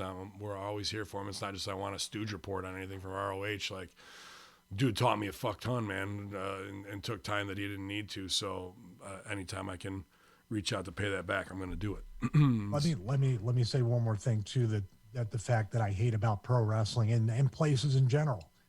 If you're going to expose this type of stuff and you're going to tell the truth, and now it's been backed up by multiple people that, yeah, this is what's happening, and this is what the guy is doing. Correct? Yeah. Kelly Klein, BJ Whitmore, Joey, other people with everybody got released just like it was on Joey's stooge list. Absolutely. So a wrestling company that's looking at Joey Mercury going, man, do we really want to have this problem come in? I'm just saying what they might say. Do we really want to have this problem and this guy and doing it? Well, if you're not doing anything wrong and you're treating the talent right and you're doing business the ethical way, at least as best as possible, then what the fuck are you worried about? It's more about you. Right. Joey's not the problem. No. And that's the thing. Those Shield guys, every one of them says it, dude. We'd be nothing without Joey Mercury mentoring us from all the way up. Like the Shield is I don't know whose idea, but the fans might not thank you for that at this point. But teaching those guys from being nobodies to being green. Moxley was the only one, and Tyler Black. You know what I mean? Like they were just still indie deathmatch guys. They weren't going to get it for WWE TV. He fast tracked all three of those guys to become main event stars, so he can do it. And I know Cody knows him well, and I'm sure Moxley would go to bat for him. But if he's not sober in his right mind, then that was the incident he had at the All In thing, too, right? So that could have been his tryout or his probation or anything there, because he could very well have been in AEW, but in a way that works out. At least to Kelly Klein, I think it was a blessing in disguise, because if Joey wasn't there to speak up, where would she be right now? Right. Still being dropped on her head.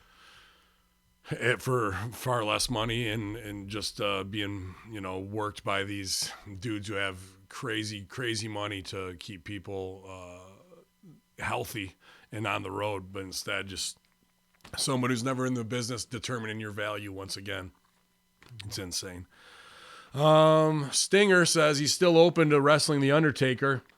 Quote, I could pull it off. A dream match that never happened was Sting versus Taker. Seems like it never will, yet WWE Hall of Famer is still open to the idea. While most fans have completely given up on the idea of the two legends coming together, former WCW superstar reveals he has not. He said, if there was a Taker situation at WrestleMania, I would listen to that phone call. Sting said, I could get in condition and pull it off. However, Sting isn't confident the match will actually happen despite the fact that he wants it to. He says, quote, I think my career's done. I still think about the Taker situation every year, but I don't think it's ever going to happen. Bro, hang it up. You've both had business and career-killing matches that show that you can't. And I don't care how good you both look, how gassed you both get up for it. It's too little too late. The nostalgia is off of it, and you're doing nothing but hurting your own legacy at this point by clocking a fucking fat WrestleMania or Saudi Arabia payday, and it just looks like it's not going to do anything to draw, It's way past its prime, and it's just old workers looking for a lecherous money suck. Can I translate once again? Yeah. I'm not just going to do this for any show. It's got to be Saudi Arabia. Yeah. I can get into shape. I can still pull it off, but I don't think it's going to happen. Yeah. It's as easy as that. Yeah. It's going to be a Saudi Arabia show. What more? What else do they have to give Saudi? He can't sit back. Dude, these are the workers from WCW who killed and took over the industry, made the most money. He's not going to sit there and go, Flair and Hogan can get $1.3 million for fucking cheerleading at ringside and going brother and woo. And I could get that for doing an 8-minute match with Taker. I can do gas for 4 months. Sure. But who's telling them no?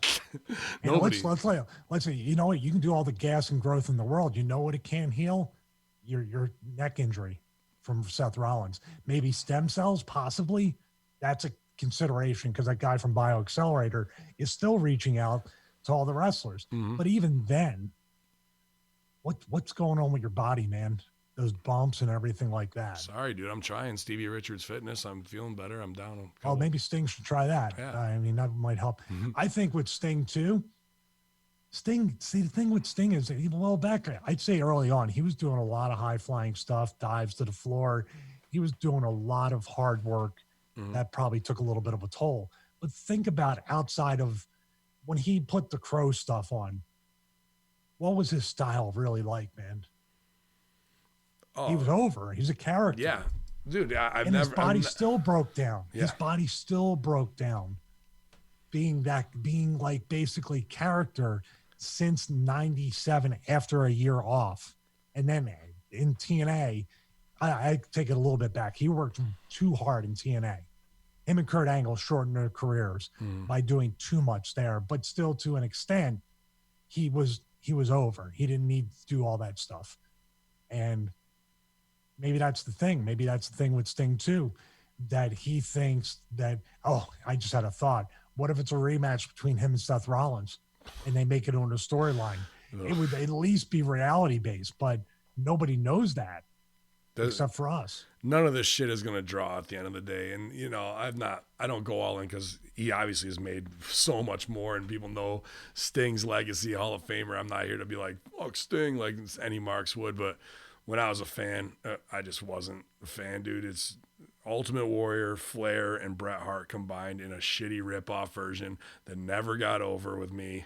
And then we reinvent him as the Crow because he can't work and his matches suck. And then all that is just like, that's like grown men trying to play teenage what was cool in the 90s. Never got over with me. The Owen stuff. And then so to come back and never pay off how they should have when they bought out WCW and we're here for a money grab 20 years later and I can do it, but it won't happen. Like, I don't give a flying fuck. And at the end of the day, it means it ain't going to draw ratings. It isn't going to be nostalgia. You're both going to look like old fucking horses who are out working the field still, who should have been put down or put out the pasture a long time ago to stud. And you're just out there for the fucking kill your legacy for a payday. Kill all the work you did for 30 years for one more cash in. Fuck it. We're still greedy. And that when you're shitting on something that we love for your own edification to make money for that and trying to do it as a worker when it's transparent, bless you. Go do it. Go have your match. Have fun. We'll be here to review it. And at the end of the day, the big headline of the day, watch, is Tony Khan delivers a stone cold stunner after AEW Dynamite. After the final AEW Dynamite of 2019 went off the air, the company was full celebration mode, which saw Tony Khan hit the ring and deliver a stunner. After the final match of the night, which was taping for AEW Dark between Shawn Spears and Joey Janela, there was a post-show segment. The moment saw many top babyfaces such as the Young Bucks, Cody Rhodes, hit the ring with some talents and enjoy a White Claw. The moment also saw both referee Aubrey Edwards and Tony Khan himself deliver stunners to Spears and send the fans home happy. Well, number one, they're not doing yet. Christmas and New Year's is on Wednesdays, so they're not doing shows for the rest of the year. Right. And number two, I didn't see any fans in the back of that photo. There were some tarps that were needed in the back. Dude, that was a bad shot too. That wasn't Hamin Media Group just trying to make it look worse. That looked like empty seats on the second level. Yeah. Yep. It was, as egregious as it can be. Now, am I going to say that this shit hasn't happened and I've done it before? No. I fed in for Josh in 2CW and took a big stunner, and that's when all the John Morrison and Gargano shit went down with the beer in my eyes. But, that was the closing of 2CW. That was the final thing of, me paying off my heat and Josh getting a moment, right? Not It's 2019. Let's hit it, you guys. Well, maybe they know something we don't, and AEW is closing. But he comes out and hits the stunner, and everyone puts him over, and the ref sells it, and and the crowd and all this bullshit. It was a Money Mark birthday party moment for this guy that they act like they respect, and they are totally just fucking working him. Like he exposed himself. I don't care if it's dark or not. It's going to hit the internet. Just could not wait to get out there. I get to be one of the boys now too. I bought my spot. Yay. And everyone putting it over because he's the one who signs their fucking paychecks. As indie fucking rotten as it could be, of every indie shindy promoter who never paid a due, who's got money to get in the fucking ring and wants to be one of the boys, and all the boys want their envelope and will suck him off till the end of time to put him over. Dude, you killed it with the stunner. Like, absolutely where they should not be, and where we fucking said they would be by doing this, and here he is. He's got to fucking get a stunner in on Dark. Like, it's not going to get out there. Just total Money Mark, completely exposed. Should, like, the get up and walk out after the insult shit of Mark Madden, who I don't ever want to put over, completely right, completely on time. And this dude couldn't take it. The guy who took $100 million of daddy's money and is now a creative wrestling genius, completely exposed, everybody. We are completely exposed. We would like to apologize to everybody listening and watching out there. Our prediction that Tony Khan would get in the ring and do something physical in 2020 was wrong. It was 2019. Couldn't wait. He couldn't wait till next year. He's like, I'm going to show those guys something. No, yeah, I'm going to show those guys. Yeah. I'm not going to be in the ring in 2020. I'm going to do it in 2019. Ha, ha, ha, ha. Daddy, can I have $100 million? Dude, their ownership style, I was saying it when you're on the phone with your client, they just fired Tom Coughlin because for years he was like handing out like illegal fines, fines that weren't allowed by the NFL Players Association. And the Khans were employing him for years and years and years. And there was this culture, it's still there probably, the Jaguars, that got so bad that the NFLPA told players, if you're going to go to another team or re-sign with a team or sign with as a free agent, don't go to the Jaguars. Public statement. So the Khans own the Jaguars. Mm-hmm. So what does that say? And then Khan turned around, and of course, instead of waiting until the end of the year, he fires Tom Coughlin yesterday. Like, they sell hard, dude. He could have been like, hard. At the end of the year, I planned on firing, but dude, all the backlash. You just showed your hand, man. I mean, dude, if Conan and those guys came out, he wouldn't give a shit if I said it, but if Conan and Hitters came out, said, you are a complete fucking Money Mark, and this is the stupidest thing I've ever seen, he would be crying today. Like, that's the type of dude, like, he's got it, like, he's exposed as, like, wants to be accepted so much by the real men who paid our dues. And even in the chat room, someone goes, I mean, what's the heat with Mark Madden? Well, Mark Madden's the same way, where he wanted to talk shit like he's in the industry, and because he got hired by WCW, never paid a due, never paid a bump to pass judgment on anybody. He's an associate. He's not really in the fucking wrestling mob. He's an ESPN radio shock jock sports guy who happened to get the commentator job. So if you want to talk like you're one of the fucking boys, then you're going to get your throat cut like you're one of the boys, especially if you're a fat, sloppy Mark who has no business being in the locker room. And just because you're on TV, you're not going to get the fucking respect. Here's the dude. Every wrestler right now who doesn't have a podcast or does is seeing this spot going, ugh. We deal with these shindy marks all the time who want to book themselves in the fucking angles, and we got to keep it simple, stupid, and fucking kiss theory. That's fine if it's your local indie who wants to be a hero and be champ or whatever the fuck there. This is AEW, a major brand that you want to compete, and you're exposing yourself. Dude, does Vince or Shane come down and Dark and fucking give stunners to people and stand with the fucking baby faces and go, yay?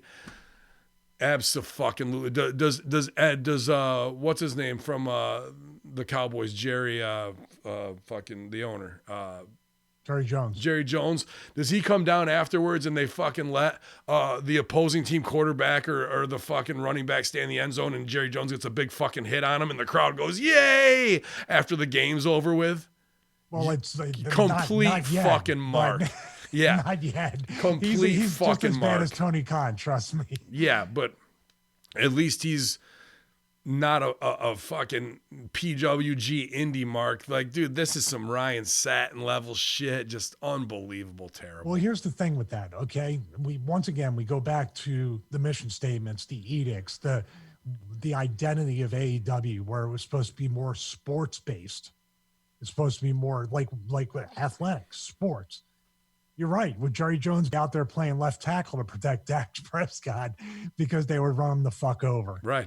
And here's that someone's going to tweet. I'm sure somebody in the group's going to tweet Jericho or Cody or somebody. And of course, Cody will probably be the one to answer. How can you defend this?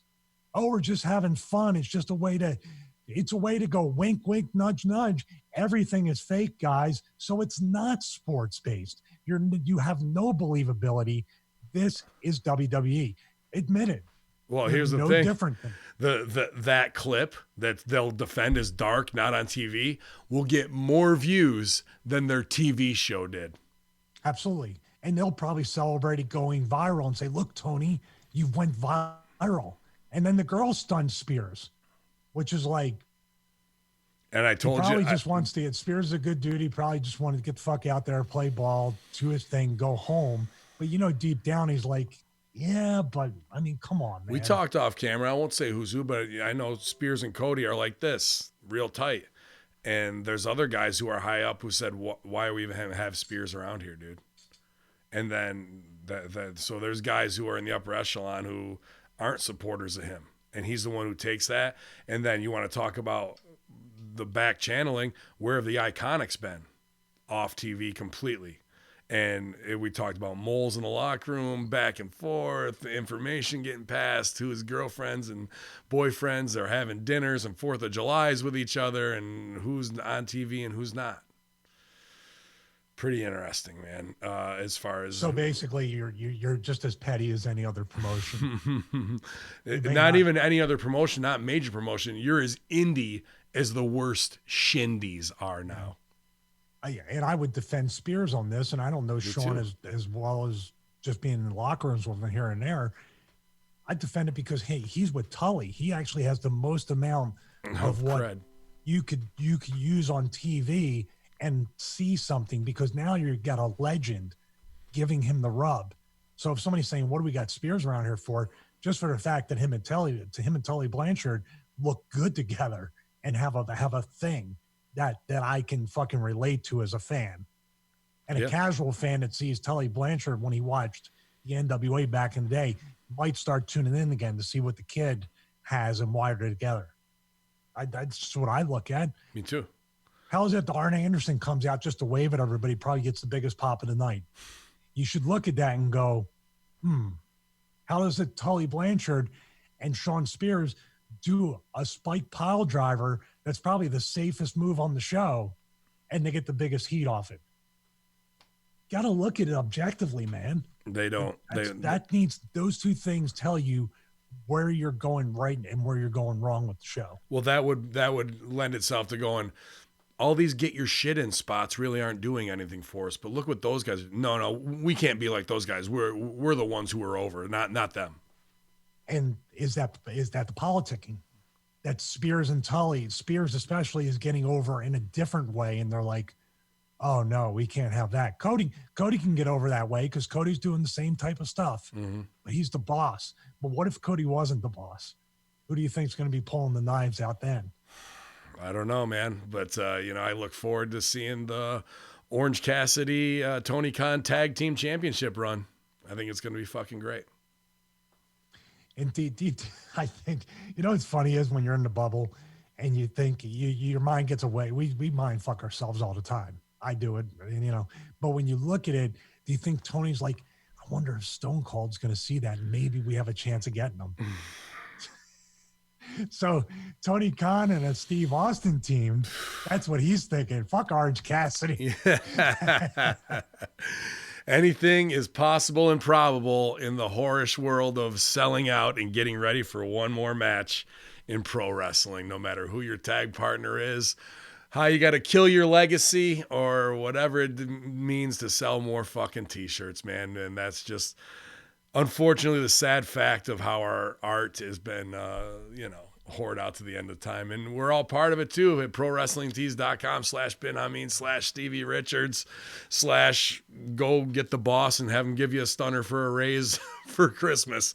Where that's just how the shit is. But as we approach breakneck speed, the end of 2019, going into 2020, man, you're going to see all of the cottage cheese ass grandmas back over at Planet Shitlist, and they're all going to be in the circuit training area where it says if you're not doing the circuits training, then stay out of here. And they don't care because they just want to go work big fat triceps that they haven't worked in for 5 years, and they're going to work them for the next 2 weeks thinking that they're going to actually do something, but they're not. So you don't want to be a part of any of that. So the best thing you can do is go to StevieRichardsFitness.com.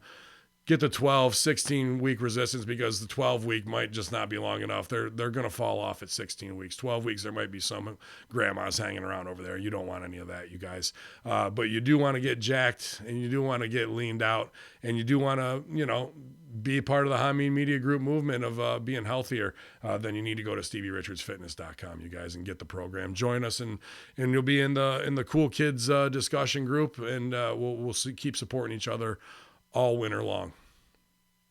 I couldn't have said it better myself. Thank you. Yeah, man. So that's about it. Yeah, I think We're so. done. I think we're done, man. I got that. Ourselves unemployable again. That stunner knocked me the fuck out, man, to be honest with you. And I got to do this. I tagged you. I was like, good morning. Good morning, Vietnam. Yeah, man, I obviously got some Cooperstown connection work to do right here real quick, so I'm going to crank out some graphics for them. If you can give them a follow, 7th Stretch at Cooperstown Connection on Facebook, that'd be over. Appreciate that, and just to see all the cool shit that they got going on. Even got some like classic handmade Undertaker urn with a casket, and it's signed by Taker. Just awesome stuff that they have, whatever sport you're into.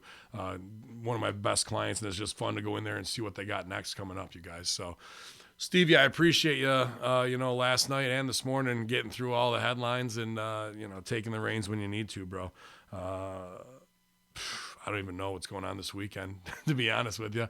Just going to hang out. I think the next couple of weeks are pretty much family and trying to recover. Yeah. So you got a lot of snow up there still? It hit last night for another about 4 inches, but it had melted off pretty much. So just a little dust on the Bible. We'll go out and take the dogs of war out, scrape it down after we do some graphics work here at Hamin Media Group. You guys, appreciate you joining us. Twitch.tv/Conspiracy Horseman, hackerhamin.podbean.com. All through the holidays, we'll keep trying to crank out more shows for you. New Horror Junkyard just dropped, Conspiracy Horseman. All the locker rooms are kicking ass. Catch up. I think actually today, Chris Silvio is going to be joining, hopefully, MSG for the Light the Fuse for the first episode there. I told him I'd be on maybe in 5 minutes, but I got too much work to do. So maybe I'll run in, maybe I won't. But, keep it locked here. Hacker Hamin on your iTunes infidels. It's the Friday Locker Room. Big Stevie Cool, Ben Hamin. Yallah.